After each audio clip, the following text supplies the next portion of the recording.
আমরা রবিউল আউয়াল চাঁদ পুরা চাঁদে আমরা রসুল পাক সাল্লাল্লাহু আলাইহি ওয়াসাল্লামের জন্ম বৃত্তান্ত, রসুল পাকের জীবন নিয়ে, রসুল পাকের আদর্শ নিয়ে, রসুল পাকের যে মতাদর্শ নিয়ে আমরা কাজ করে যাচ্ছি।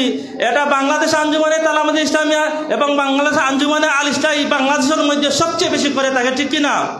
তার কারণ হচ্ছে বাংলাদেশ আঞ্জুমানে তালামুল ইসলামিয়া এবং বাংলাদেশ আঞ্জুমানে আল ইসলার যে যুগসূত্রটা, এটা নবী করিম সাল্লাল্লাহু আলাইহি সাল্লামের যে হৃদয়তা রয়েছে, ভালোবাসা মহব্বত রয়েছে, তারই প্রতিফলন, ঠিক কিনা?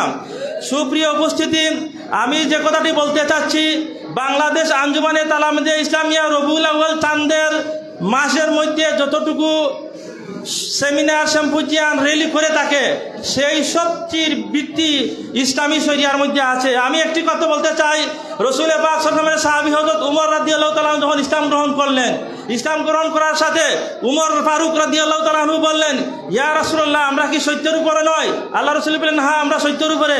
ইয়া রাসূলুল্লাহ, আপনি কি সত্য নবী নয়? হ্যাঁ আমি সত্য নবী। তখন রসুল পাককে উমর রাদিয়াল্লাহু তাআলা বলছিলেন, ইয়া রাসূলুল্লাহ, তাহলে লুকিয়ে লুকিয়ে কেন ইসলাম প্রচার করব?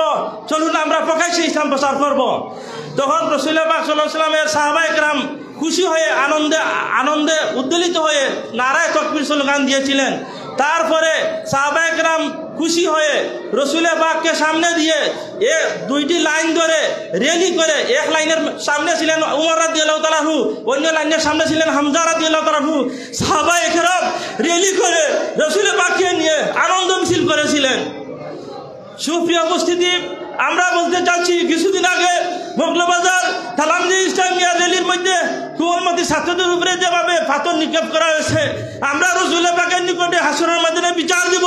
তালামুল ইসলামিয়ার ছাত্ররা রাসূল প্রেমে সিক্ত হয়ে রাস্তার মধ্যে বেরিয়ে রাসূল পাকের শান ও মান বর্ণনা করার জন্য তারা বের হয়েছিল। ইমানকে, রাসূল পাকের প্রতি মহব্বতকে জাহির করার জন্য, ইজহার করার জন্য বেরিয়েছিল। সেই অনুষ্ঠানে, সেই র্যালিতে যারা পাথর নিক্ষেপ করেছে, তাদের বিরুদ্ধে রসুল পাকের সামনে আমরা বিচার দায়ের করব, ঠিক কিনা? সুপ্রিয় উপস্থিতি, আমরা বলতে চাচ্ছি, রসুল পাক সাল্লাল্লাহু আলাইহি ওয়াসাল্লামের এই আগমনের মাস আসলে আঞ্জুমানে আল ইসলাহ তালামুল ইসলামিয়া, বিশেষ করে নবী প্রেমিক যারা আছেন, যে দলেরই আছেন, সব দলের মধ্যে নবী প্রেমিক আছেন, সবাই রসুল পাকের জীবন নিয়ে আলোচনা, রসুল পাকের সিরত নিয়ে আলোচনা, রসুল পাকের মিলাদ নিয়ে আলোচনা করে থাকেন। আমরা সবাইকে সাধুবাদ জানাই।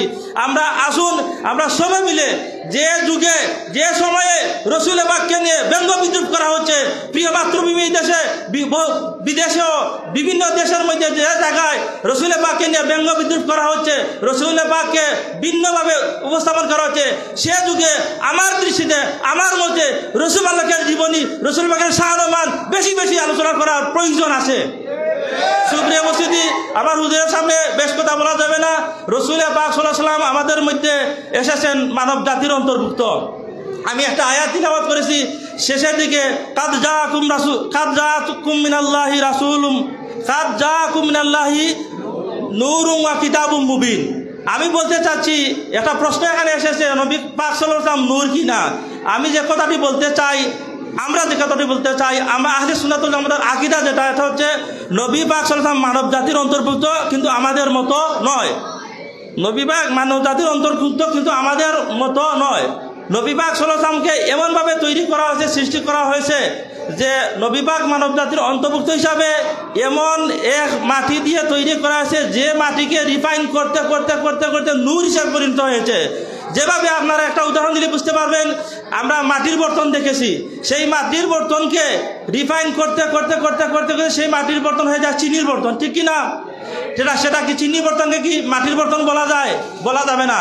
ঠিক তদ্রুপভাবে নবী মানব জাতির অন্তর্ভুক্ত, কিন্তু নবীকে আল্লাহ পাকে এমনভাবে তৈরি করেছেন, যে মাটি দিয়ে তৈরি করেছেন, সেই মাটিকে আল্লাহ পাক নূরে পরিণত করেছেন। এজন্য আমরা বলি নবীকে নূরের মানুষ বলা যাবে, নূরের তৈরি বলা যাবে, যেহেতু কোরআনের আয়াত আছে, কাদ জাআকুম মিনাল্লাহি নূরুন ওয়া কিতাবুম মুবিন। এখানে মুফাসসিরিন کرام নূর দ্বারা নবী পাক সাল্লাল্লাহু আলাইহি ওয়াসাল্লামকে বলা হয়েছে।